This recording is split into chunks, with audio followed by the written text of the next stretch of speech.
Elle est venue pour chanter sa chanson Hurricane, cette chanteuse israélienne Eden Golan. Écoutez.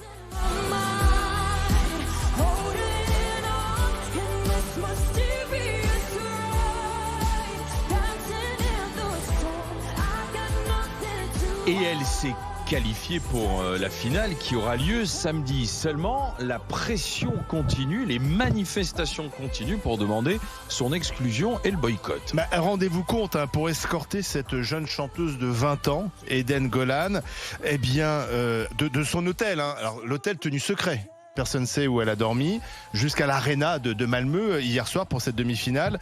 Un hélicoptère, 12 voitures et 6 motos mobilisées. Parce qu'un peu plus tôt dans l'après-midi, une marche avait rassemblé plusieurs milliers de personnes pour dénoncer la participation d'Israël à l'Eurovision. Des appels au boycott un peu partout dans le monde, relayés par des personnalités comme Greta Thunberg. En France, c'est Mathilde Panot, la présidente des députés insoumis, qui demandait l'exclusion d'Israël de l'Eurovision pour obtenir un cessez-le-feu à Gaza. Rappelons aussi que la chanson d'Eden Golan a été corrigée 2 fois. La première version s'appelait October Rain, pluie d'octobre, donc référence au massacre du 7 octobre. C'est une chanson qui devait donc refléter la situation actuelle du pays. Les organisateurs lui ont demandé de revoir sa copie et donc elle a réécrit sa chanson. Ça n'allait toujours pas et donc finalement elle a réécrit une deuxième fois et ça donne Hurricane, Ouragan, où elle a chanté donc hier soir. Elle a chanté cette chanson hier soir. Elle s'est qualifiée pour la finale. Beaucoup disent qu'elle n'a aucune chance de gagner la compétition en raison de ce qui se passe entre Israël et le Hamas de Gaza. Est-ce que vous trouvez ça excessif ? 32-16 pour en discuter avec les G, mais tu parlais de Greta Thunberg qui a pris la parole, on va l'écouter. Il faut montrer que c'est scandaleux et inexcusable de la part de l'Eurovision de laisser Israël participer alors que le pays commet actuellement un génocide. Le fait que l'Eurovision interdise la Russie de participer, c'est un exemple concret qui montre que quand un pays se comporte de manière inacceptable, l'Eurovision est capable de prendre des sanctions. Alors pourquoi pas Israël ? Justement, le cas n'est pas le même, mais ça on pourra l'expliquer un peu plus tard. Alors est-ce que vous êtes choqué par les manifestations, par les appels au boycott, par les drapeaux, les kéfis à Malmö? 32-16 pour en parler avec les Gigi, Zora Habitant. On peut parler de Greta Thunberg. Est-ce que quelqu'un l'a entendu le 7 octobre pour trouver scandaleux cette jeune fille dénudée sur un pick-up, les viols, les massacres, les 1200 morts? Donc on ne l'a pas entendu donc débarquer 6 mois après pour trouver scandaleux et répéter comme un perroquet ce qu'on lui... en tout cas, les disquettes qu'on met à ces jeunes. Franchement, c'est sans intérêt. Greta Thunberg, elle débarque, qu'elle s'occupe de l'écologie et du climat. C'est quand même beaucoup plus urgent et beaucoup plus intéressant pour les jeunes. La deuxième chose, c'est que je suis effarée de voir l'acharnement avec lequel les antisémites, je ne sais plus comment les appeler, sont sur le dos d'Israël. C'est absolument impressionnant. C'est-à-dire que, d'abord, la comparaison avec la Russie n'a absolument rien à voir. Construire cette story, c'est une honte incroyable. Et la chanteuse rend hommage, en tout cas, aux otages et aux victimes du 7 octobre. Depuis quand on voudrait rendre hors de l'Eurovision cette chanson? L'Eurovision est sanctuarisée. Je ne vois pas pourquoi on empêcherait une chanson aux otages. Je crois qu'on demande aux Israéliens d'oublier leurs morts, d'oublier le massacre du 7 octobre, d'oublier ce pogrom, et on lui reproche ce que personne n'a reproché à aucun pays.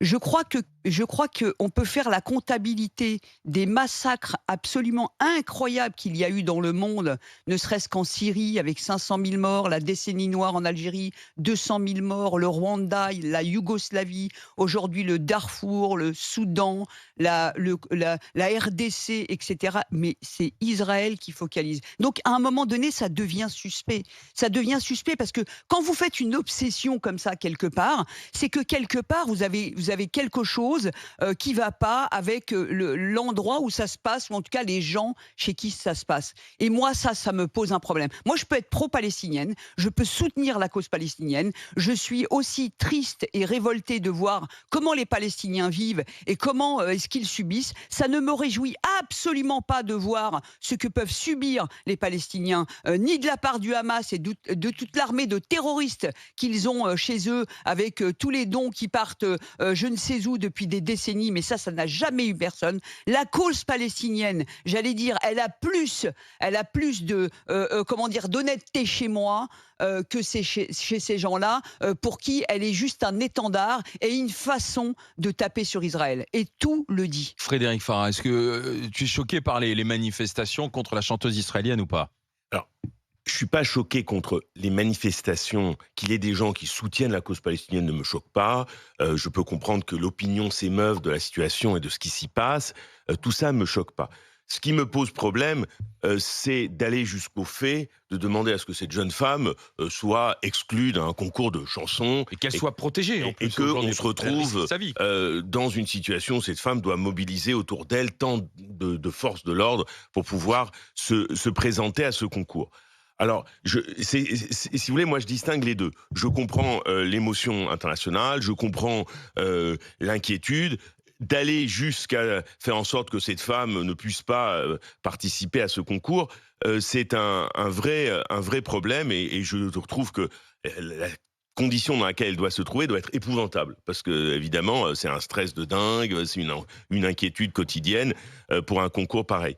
Après, je trouve ça dommage parce qu'il y a une vraie mobilisation à avoir sur cette question et sur la manière dont ce conflit est en train de se dérouler et ce qui se passe dans le territoire de Gaza.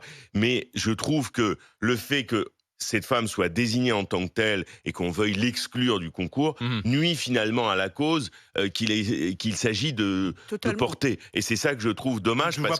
Parce que ceux qui défendent le boycott expliquent que ça pourrait faire plier Israël si on boycottait Israël de l'Eurovision. Non, pas du tout, parce que, comment dire, j'ai entendu, je lisais ce que disait M. Netanyahou, le message qu'il a envoyé à sa chanteuse en disant que de toutes les façons, même si on est contre vous, même si on vous siffle, nous on est derrière vous, on vous soutient. Vous avez déjà gagné. Vous avez déjà gagné, bon. Donc je doute que cela fasse quoi que ce soit. Et d'ailleurs, si monsieur même Biden n'arrive pas à faire plier monsieur Netanyahou dans ses orientations stratégiques, et qui est pourtant son principal soutien financier et militaire, l'Eurovision ferait ce que monsieur Biden n'arrive pas à faire. Donc elle subit injustement un boycott qui produit rien finalement. Alors le problème, c'est juste un mot, c'est que l'Eurovision, même si ça se veut neutre, ça a toujours été politisé. Ça a toujours été politisé. Voilà, c'est ça le problème. Oui. Jean-Loup Bonamy. Non, mais alors, sur le fond, je donnerai mon avis après, mais je suis tout à fait d'accord avec Frédéric. Simplement, c'est vraiment pas de chance que cette demi-finale avec cette chanteuse se produise à Malmö, qui est quand même, en fait, il faut savoir, il y a deux choses à savoir. C'est que d'une part, la Suède, comme les autres États scandinaves, a vraiment une tradition pro-palestinienne très forte. Ouais, puis il y a un aspect, le moralisme protestant, l'attachement aux droits de l'homme, où on est choqué de ce qui se passe à Gaza. Donc ça se voit bien chez Greta Thunberg, et c'est quelque chose de très fort dans les pays scandinaves. En Norvège, en Suède, il y a un sentiment pro-palestinien et une condamnation pour des raisons morales et même religieuses protestantes d'Israël. Et d'autre part, à Malmö précisément, c'est une ville avec une énorme immigration, une énorme présence musulmane. Ça doit être la ville la plus islamisée de Suède. Une forte délinquance, et il y a d'une part une immigration qui vient des Balkans. Zlatan Ibrahimovic, le footballeur, il est issu de Malmö, il est issu de l'immigration bosniaque. Et il a un nom de famille musulman. Et donc, tu as des Croates catholiques, tu as des Serbes orthodoxes, tu as beaucoup de Bosniaques et d'Albanais musulmans. Et d'autre part, tu as aussi une grosse immigration du Moyen-Orient, des Syriens, des Irakiens, etc., etc. Donc, si tu mets les deux, tu mets le moralisme protestant, droit de l'homiste des Suédois, qui est quand même franchement pas favorable à Israël. On le voit avec Greta Thunberg. Et d'autre part, la présence islamique spécifique à Malmö, tu arrives quand même là à un cocktail explosif, et c'est vraiment pas de chance, et ça explique aussi le dispositif de sécurité qu'il y a là à Malmö pour cette chanteuse. Après, moi je reviendrai sur le fond avec les auditeurs. Je trouve que c'est la société israélienne, c'est une société très divisée, et visiblement cette chanteuse, vu ce qu'elle chante, vu comme elle est habillée, elle doit pas faire partie des plus extrémistes, elle doit pas faire partie des soutiens de Netanyahou. Si elle représentait les colons israéliens ultra-orthodoxes et radicaux qui soutiennent Netanyahou, je comprendrais tout à fait qu'on la boycotte. Elle, au contraire, elle a l'air plutôt de faire partie de l'autre partie de la population israélienne, beaucoup plus laïque, beaucoup plus favorable au processus de paix et au dialogue avec les Palestiniens. Elle fait penser au festival de musique. Mais moi, elle me fait penser, parce qu'elle a 20 ans, elle me fait penser aux victimes de ce festival. Bien sûr, au festival qui était des juifs pacifistes. Elle aurait pu être dans ce festival, cette jeune fille. Elle aurait pu être le camp de la paix. Bien sûr, qui étaient des juifs du camp de la paix, favorables au dialogue, ce qu'il a Netanyahou. C'est la mauvaise personne que l'on désigne. Totalement. C'est complètement la mauvaise personne. On fait peser des choses sur une jeune femme de 20 ans qui, au contraire, est plutôt incarne ces sociétés ouvertes, tolérantes. Et donc, finalement, on l'habille d'un costume qui n'est pas le sien. Et donc, c'est se planter. Et c'est dommage parce que, je le répète, il y a un vrai enjeu, une vraie discussion à voir sur ce qui se passe. Et ça délégitime quelque chose qui est nécessaire comme débat. Et tu sais pourquoi?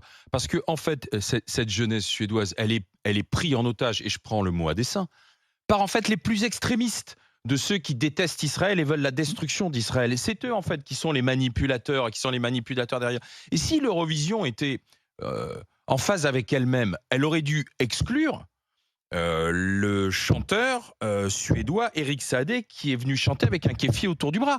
Parce que là, c'est un acte politique. Or, l'Eurovision dit qu'elle est neutre. La preuve, c'est qu'elle a demandé 2 fois à la chanteuse israélienne de remanier ses textes. En disant non, ce sont des textes qui sont politiques, enfin qui sont trop ancrés dans l'actualité. Or, celui qui chante avec un kéfi autour du bras, tu peux le relier directement avec les manifestants. Oui. Donc finalement, il fait de la politique sur la scène de l'Eurovision. Mais c'est que dans un sens. Tu devrais l'exclure. Il y a un peu d'hypocrisie de la part de ceux qui organisent le concours. De la part de l'Eurovision. Et un peu de peur aussi, peut-être. Et un peu de peur aussi. De la peur, Jean-Loup. Attends, pourquoi tu dis de la peur, Jean-Loup? La peur de quoi? De la peur parce que... ça peut paraître un peu paradoxal, puisque juste après, dans la deuxième partie, je vais prendre quand même le parti des Palestiniens. Mais on sait très bien qu'il peut y avoir de l'intimidation, des pressions, de la violence exercée par les militants les plus radicaux qui instrumentalisent la cause palestinienne. Tu peux très bien te retrouver avec des menaces de mort, voire même un vrai attentat. Donc c'est quand même ça le problème. Il y a de la peur, à mon avis, une peur par soumission à un certain type de politiquement correct. Voilà, on a peur d'être taxé de racisme, on a peur d'être taxé d'islamophobie, et d'autre part, peur de la violence. Tu noteras quand même un paradoxe.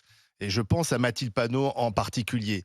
Mathilde Panot sera la première pour dire que lorsque un musulman se fait exploser en criant Allah Akbar, on ne va pas rendre tous les musulmans comptables de ce que a fait cette œuvre. D'ailleurs, il le écrit. Eh bien, et je suis d'accord avec ça. Et Mathilde Panot, elle sera la première à le dire, j'imagine, après un attentat. Là, on veut que tous les juifs de la planète soient comptables de ce qui se passe à Gaza. Et là, ça ne va pas. Je veux dire, cette jeune femme n'est pas comptable de ce que le gouvernement israélien, la politique israélienne... La discussion vient d'être lancée dans les GG.